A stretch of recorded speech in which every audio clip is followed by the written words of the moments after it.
Bismillahirrahmanirrahim. Assalamualaikum warahmatullahi wabarakatuh. Saya atas nama Fitri Rahmadani dengan NIM 105401115021. Di sini saya akan menjelaskan materi mengenai proses penulisan karya tulis ilmiah. Yang pertama, proses menulis. Pada proses ini terdapat 5 tahapan. Tahapan yang pertama yaitu pra-penulisan, yang kedua penyusunan draft, yang ketiga peninjauan ulang, yang keempat pengeditan, dan yang kelima berbagi. Yang pertama, proses pra-penulisan. Pada tahapan ini yang pertama dilakukan yaitu menentukan topik dengan melihat manfaat, kemenarikan, dan kelayakan dari topik yang akan ditentukan. Yang kedua yaitu merumuskan tujuan. Yang ketiga yaitu mempertimbangkan bentuk tulisan atau karangan, dan yang terakhir yaitu mempertimbangkan pembaca. Tahapan yang kedua yaitu penyusunan draft. Pada tahapan ini yang dilakukan yaitu menulis gagasan atau mengekspresikan ide-ide ke dalam tulisan kasar. Tahapan yang ketiga yaitu peninjauan ulang. Yang dilakukan pada tahapan ini yaitu menyempurnakan gagasan atau memperbaiki ide-ide dalam karangan. Misalnya penambahan, pengurangan, penghilangan, dan penataan sesuai dengan kebutuhan pembaca. Tahapan yang keempat yaitu pengeditan. Pada tahapan ini langkah-langkah yang dilakukan yaitu yang pertama menyempurnakan isi, yang kedua menyempurnakan bentuk atau teknis. Artinya langkah yang dilakukan pada tahapan yang keempat ini yaitu memperbaiki perubahan-perubahan aspek mekanik dari karangan tersebut. Kemudian memperbaiki karangan pada aspek kebahasaan dan kesalahan mekanik yang lain. Aspek mekanik seperti contohnya huruf kapital, ejaan, struktur kalimat, tanda baca, istilah, kosakata, dan format karangan. Tahapan yang kelima atau yang terakhir yaitu berbagi atau publikasi. Artinya apakah tulisan akan berarti dan bermanfaat jika dibaca oleh orang lain.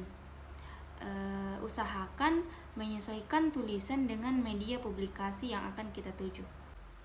Pada bagian isi, suatu karya tulis ilmiah harus bersifat keilmuan, rasional, objektif, tidak memihak, dan apa adanya. Sedangkan bahasa yang digunakan pada penulisan karya tulis ilmiah yaitu bahasa yang baku. Ada 3 jenis karya tulis ilmiah yang populer. Di antaranya yaitu laporan hasil penelitian, makalah, dan artikel jurnal ilmiah.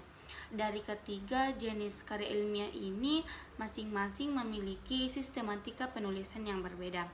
Sistematika penulisan laporan hasil penelitian. Pada bagian pertama yaitu cover, kemudian halaman pengesahan, kemudian kata pengantar, kemudian ucapan terima kasih, setelah itu abstrak, kemudian daftar isi, daftar tabel, dan daftar gambar.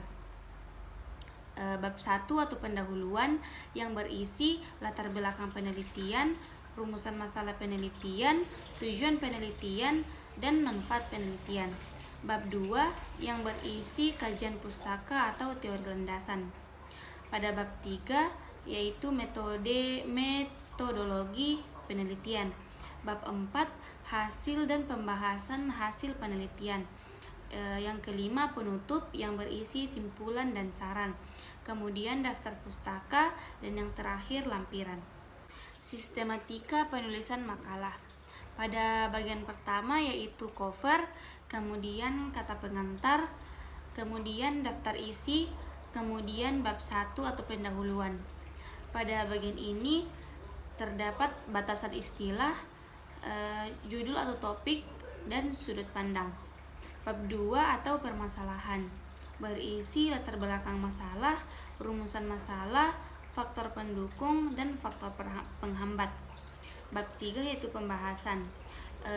Pada bagian ini membahas mengenai masalah atau cara pemecahan masalah.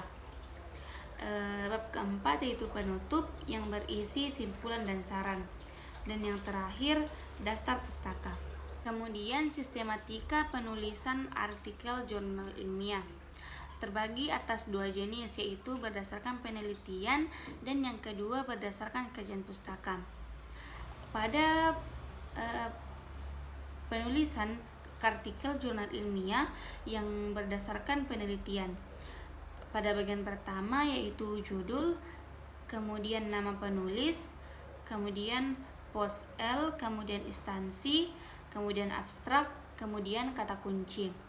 Kemudian bagian A yaitu pendahuluan yang berisi latar belakang, masalah, dan tujuan. Kemudian pada bagian B teori landasan, kemudian pada bagian C metode penelitian, kemudian pada bagian D hasil dan pembahasan hasil. Pada bagian E yaitu simpulan dan saran, dan yang terakhir daftar pustaka. Kemudian berdasarkan kajian pustaka.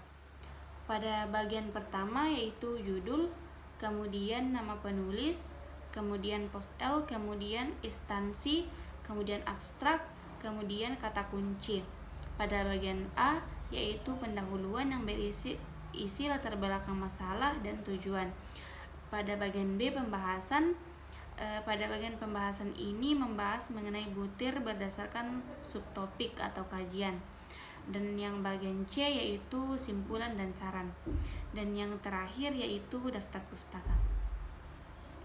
Itulah tadi pemaparan materi saya mengenai penulisan karya ilmiah. Di sini saya akan membahas mengenai struktur dari karya ilmiah. Suatu karya ilmiah biasanya memiliki 3 bagian di dalamnya, yaitu pendahuluan, yang kedua isi dan pembahasan, dan yang ketiga kesimpulan. Yang pertama pendahuluan. Pada bagian pendahuluan berisikan dasar-dasar penelitian ilmiah yang dilakukan, kemudian masalah yang diangkat dan mekanisme penyelesaian masalah itu. Bagian isi dan pembahasan. Bagian isi dan pembahasan ini dapat terdiri dari 1 atau lebih bab. Jumlah bab pada bagian ini bergantung seberapa banyak pembedahan dan pembahasan dari bahan penelitian. Kemudian yang ketiga yaitu kesimpulan.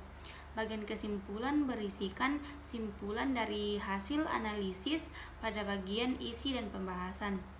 Simpulan yang disampaikan pada bagian ini berupa penjelasan singkat dan padat mengenai hasil analisis.